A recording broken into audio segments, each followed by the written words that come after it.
author, poet, spoken word artist, motivational speaker, and educational specialist.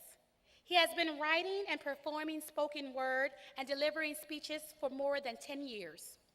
Allen holds a communications degree and an educational master's degree from both the University of Illinois at Urbana-Champaign. He has an impressive record delivering motivational speeches, keynote and commencement addresses. His mission is to write, inspire, evaluate, educate, heal, and empower. His life slogan is Walk in Victory. Please join me by welcoming our very own Mr. Allen J. Bryson.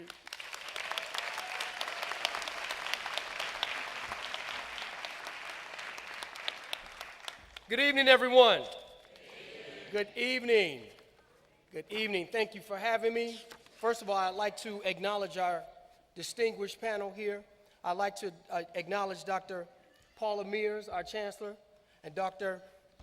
Barbara Henley, our vice chancellor. And I'd like to thank all of our esteemed guests here on the panel, all of our administrators, faculty, and staff, and students and graduates. Also, I'd like to give a special thanks to the parents, friends, and supporters of our graduates. Give them a hand.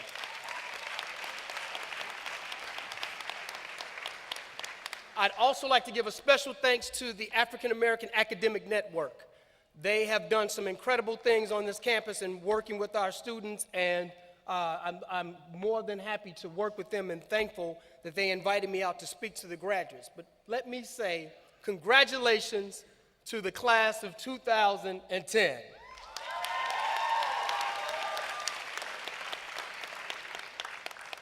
As was said before, I work with the Graduate College with a couple of programs, and some of my students are actually among the graduates. Hey, Miley. Hey, Tasha. Okay. Before I get started, first of all, I'd like to say Happy Mother's Day to all of the mothers. I know this is an incredible Mother's Day gift for you to have your child walking across the stage with their degree. Happy Mother's Day. There are a lot of things that I want to say this evening, but one of the things I wanted to do was start out by giving you a charge to the students, to our graduates. I want to charge you and then also ask you a couple of favors. I charge you, first of all, to learn something, teach somebody, change someplace, and become someone. Again, learn something, teach somebody, change someplace, and become someone. I want you to value the education that you have right now, and I want you to build on it. Understand the value of your education. Your education opens the doors. Your education gives you keys to those doors. Your education also gives you the direction to where those doors are. Also understand that education gives you foresight to not only see a problem, but to ponder and to think of ways to solve it. So all of these things, it also gives you access to people, information, and resources that will give you the tools you need to help those in need. So what I wanted to start out by asking you, I could basically tell you all of those things and give you all types of statistics, but what I wanted to do tonight is just to ask you 4 favors. 4 favors. Can I get 4 favors out of the graduates? Just 4. Just favors. I want you to do me a favor 4 times. First favor, don't wish your life away. What do I mean by that? So many times as undergraduate students, and all of us can attest, that we always look for a day in the future in terms of how life will be. Life will be better when I finish my degree. You're probably telling yourselves that right now. Life will be better when I finish my degree. Then you'll say life will be better when I finish graduate school. Then you'll say life will be better when I get my career card. Then you'll say life will be better when I get my promotion. Then you will say life will get better when I get married. Then when you get married, you'll say life will get better when I have these kids. Then you will say later, 18 years from now, life will be better when I get these kids out my house. And after that, then you will say life will be better when I retire. Let me tell you something. Do not wish your life away. Every single day you get is a gift from God, and you are supposed to relish in that day.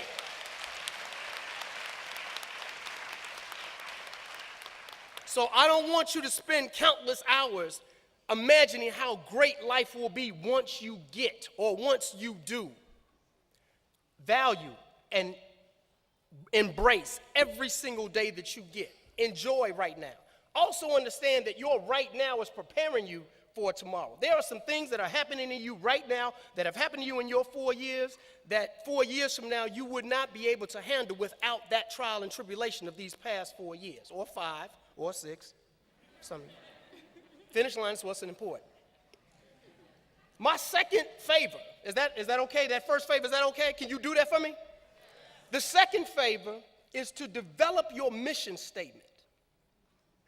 Do you realize that nonprofit organizations and top corporations have what's called a mission statement?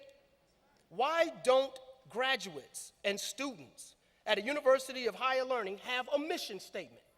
What is the mission statement for your life? What is the mission statement for the things that you have done and the things that you want to do? What will your mission statement include? Who will be served? What population will you address? What problems will you attempt to solve? And I sort of do this with my students in our program. I have them write out a mission statement. Before they start our program, they have to write a mission statement. That mission statement is going to be your guide. That mission statement is going to keep you focused. Now, you may change certain things in your mission statement, but still you have a statement that gives you focus and direction. Develop a mission statement within the next couple of months and talk about those things that you want to do and you would like to do. In this room right now, there are people in these rows right now who will have the tools and the skill set to save someone's life. Someone in this room will have the tools and the skill set to make sure someone gets justice in the courtroom, to make sure someone gets adequate health care, to make sure someone's community is taken care of in a decent manner. Someone here, but you need to develop your mission statement in order to carry out that mission. So how can you have a mission without a mission statement? Favor number 3. Watch your wordplay. Or as my mother used to say, don't be hung by your tongue. Do you understand, graduates, that words are spirits wrapped in sound? Words are spirits wrapped in sound, and when you release a spirit, it can have an everlasting effect on the outcomes of your situation. Understand, when you say words and phrases like, oh, I'm sick of that song. My feet are killing me. I'm afraid not. Ooh, I'm so broke. You are speaking sickness, death, fear, and poverty into your life. Now, some people may think I'm going a little too far with this and say, well, they're just words. They're just words. Understand, words affect the outcomes of your life. Best way to break this down, rich people don't speak in poverty. Healthy people don't speak in sickness. People in love don't talk of drama. Successful people do not speak of failure. Courageous people do not speak cowardly. I firmly believe that our current president spent many a nights just walking around, pacing his hallway, just saying, President, President, President, President, President, President. I'm sure some parents in the audience right now, in reference to you all, kept walking through the hall, pacing. Graduate, graduate, graduate, graduate, graduate. Some of you who already have your undergraduate degrees were probably thinking, masters, masters, masters. Speak the outcome of your life that you want. Speak the outcome of speak the life into the outcome of what you want. So right now, I'm speaking. I'm speaking. I'm speaking into the life of every graduate in this room. I speak happiness. I speak joy. I speak success. I speak knowledge. I speak understanding. I speak resources. I speak all different types of resources that will come your way. I speak joy. I speak happiness. I speak success. I speak knowledge. I speak achievement. In your life, I speak that right now. Your favor to me is to speak it to yourself and to speak it to other people. Speak it. Speak it. Also, I want you to do something for me. This is a side favor. I know I slid one in. I want you to become duicidal. There's a phrase that is coined by a wordsmith named Rod Bryce, and he says, duicide. Similar to suicide, it is an action that is taken on behalf of someone when they want an outcome to happen. So I want you to commit duicide. Every single day you get out of your bed, before you place foot to floor, I want you to think of certain ways to commit duicide. Meaning, I don't want you to wait for wait. I don't want you to wish for wish. I want you to simply do. I want you to do work. I want you to do study, do pray, do strive, do pray. I want you to do something. I want you to do help others, do love others, do see yourself as victorious. I want you to see that you have peace, love, and joy in your life that you can spread to other people. Become duicidal. I checked the Bible, folks. It ain't a sin. Commit duicide.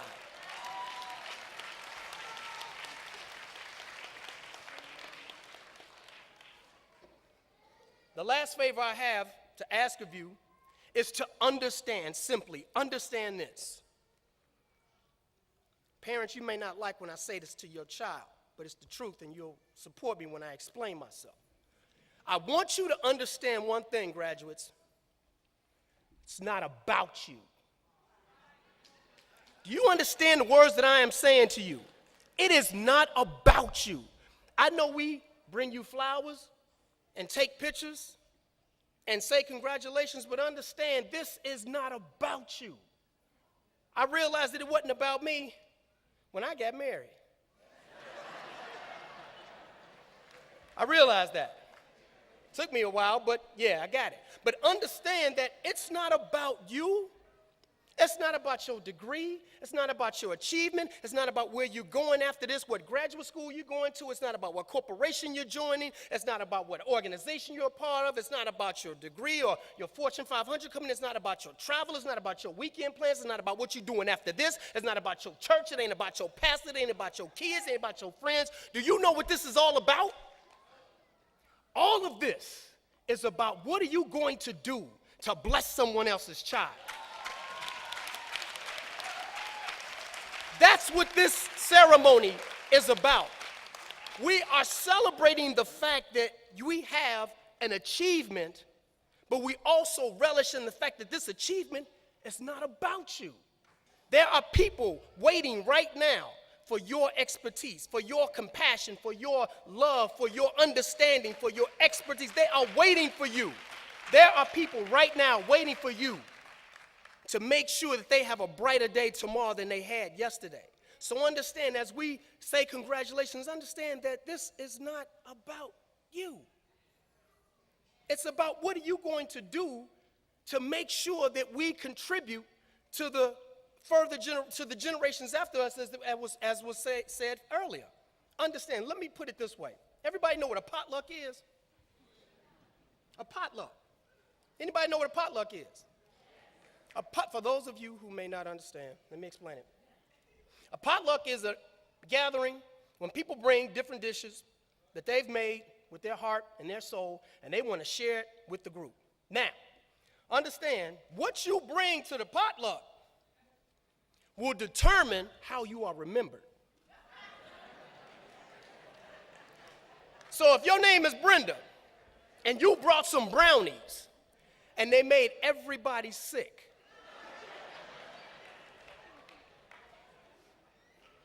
you will be known as Bad Brownie Brenda. You will be known for the brownies that you brought. So if you try to bring brownies next year, what will happen? What will be said? Yeah, stay away from them brownies. Now, if your name is Linda and you made a pan of lasagna and it was lovely, you know what they're going to call you? They're going to call you Lovely Lasagna Linda. Now, it may seem comical or come across humorous, but I'm trying to make a point.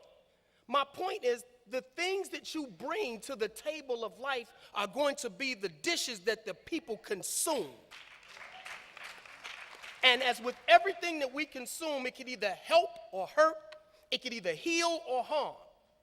When folks consume your contribution, when the contribution you bring to the world is consumed, will it nourish people or will it poison them? Understand that. You are here right now, sitting in the front with your degrees in hand because somebody made some lovely lasagna. Somebody made sure that their child didn't eat the bad brownies. Why? Because they understand it wasn't about them.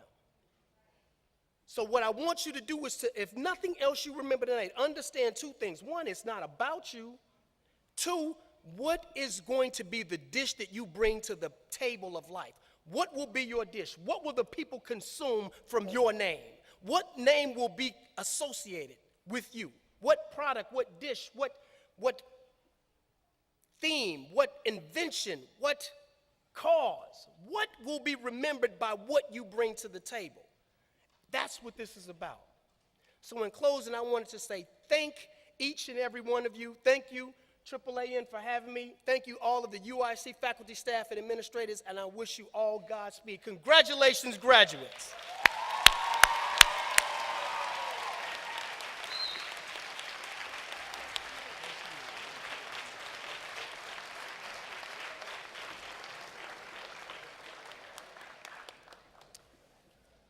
Thank you, Allen. I believe in the power of the spoken word. Powerful, purpose-driven, passionate that was. Thank you.